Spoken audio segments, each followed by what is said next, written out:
What's up, YouTube? Stormer RT here. Just got done washing and waxing the car. And I know it's been a few months since I've made another video.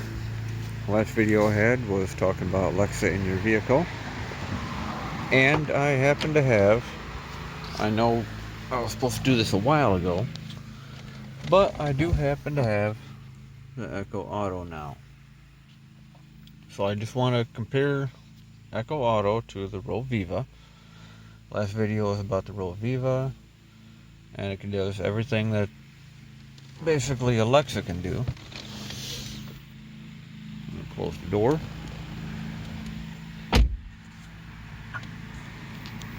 So Echo Auto it's pretty decent.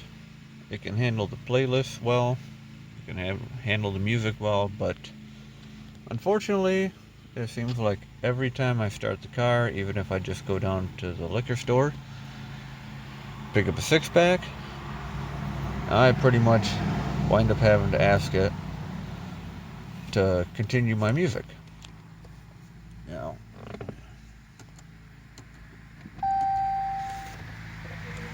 lots of times, I'm sick of that screen. Lots of times it'll just be like, it'll say that, it'll say music paused or whatever, and then you can press the pause play several times, and sometimes it will actually start playing the music where you left off on.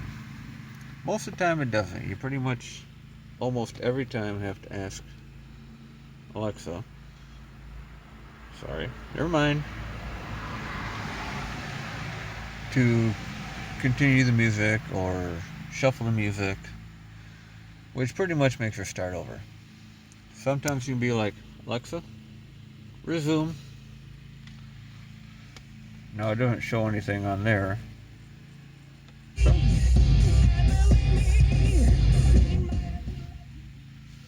Yeah, see, that time it actually resumed, but I had to ask it.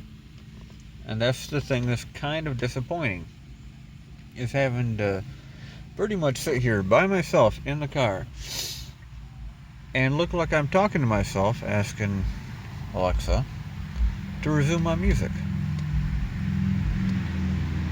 Now the Roviva, on the other hand, now that thing did not handle the playlist well. It didn't handle any of the music well. I mean, it did handle it. If you were asking for a specific song or a genre, it would do it.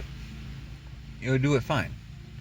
It was a little bit slower than the actual Echo Auto.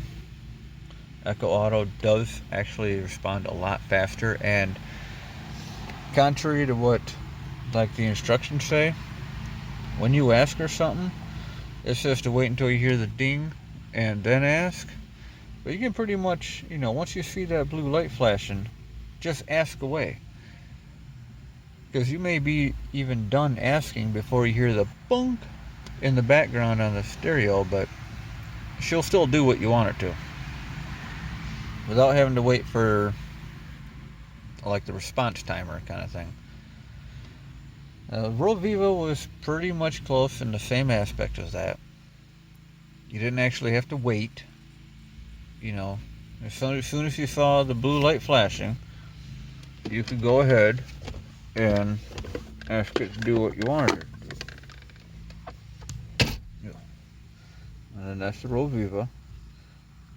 Now this one does match the interior quite nice, and has two completely usable USB ports, whereas this takes up one of them. Now the cable I'm using is actually from one of my mounts from the Echo in the house, because it's a really, really short cable. It actually comes with a longer cable because it's designed to sit on your dashboard. But I didn't want to put it on the dashboard, stick it to the dashboard. For starters, it's going to stand down and be obnoxious, and then I'm going to have a cable running all the way down my dashboard and then tucked up in here. And it's just going to not look clean the way I like it. But it does work perfectly fine tucked down in there. Like I said, Alexa, hello.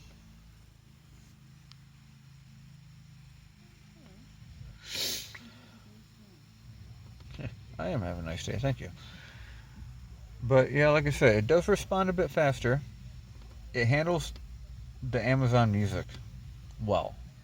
Except for every time that you turn off the car, it won't just start back up where you were at.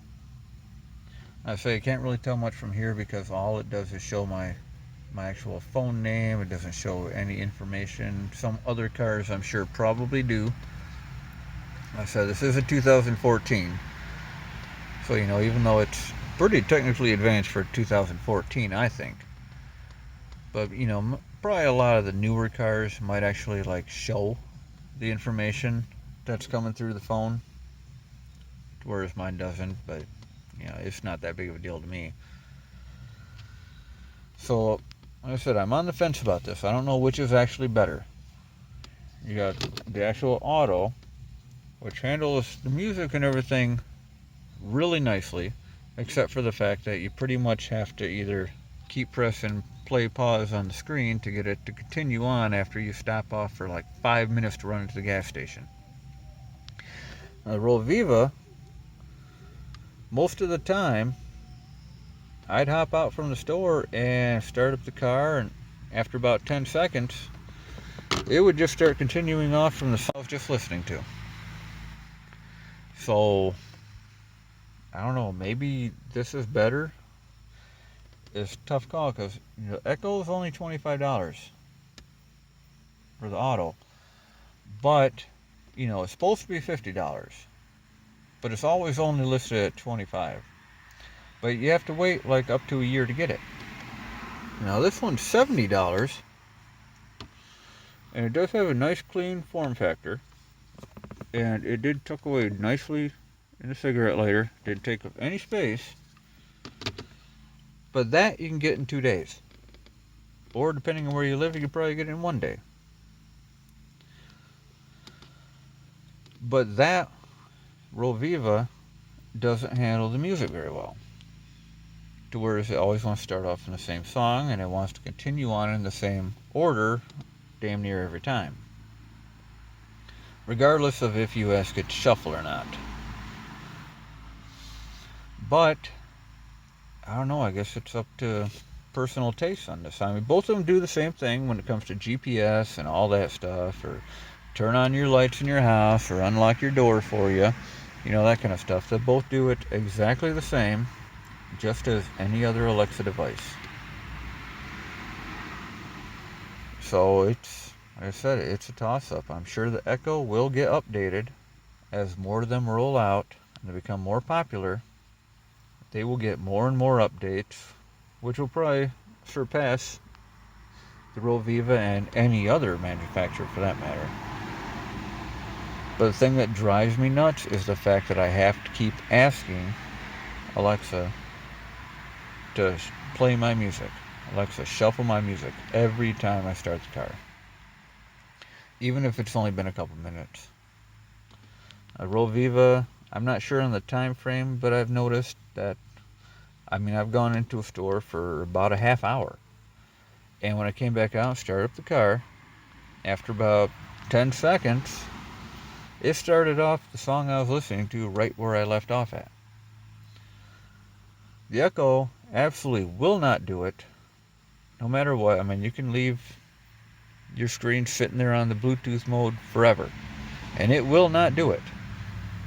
But it'll tell you to press play on your device or something like that. And then you do that a few times, and sometimes you can actually start off where you left off at. But for the most part, you pretty much have to ask her every time you start your car back up to play what you want to listen to, because she's just not going to know what you were listening to.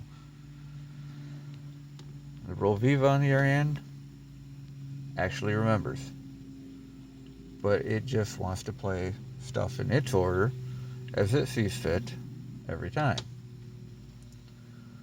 So I don't know if this is a very good review or not. It's an honest review. Like I said, the Echo is supposed to actually be mounted up on the dashboard, but it does come with a long cable. I run down there. I'm using a short one from one of my household ones, just because that's the only place that I could really see to put it because I didn't want it standing out. And there's no other decent area to put it in this car. But that tucked in real nicely right over here. It didn't take up any extra space. So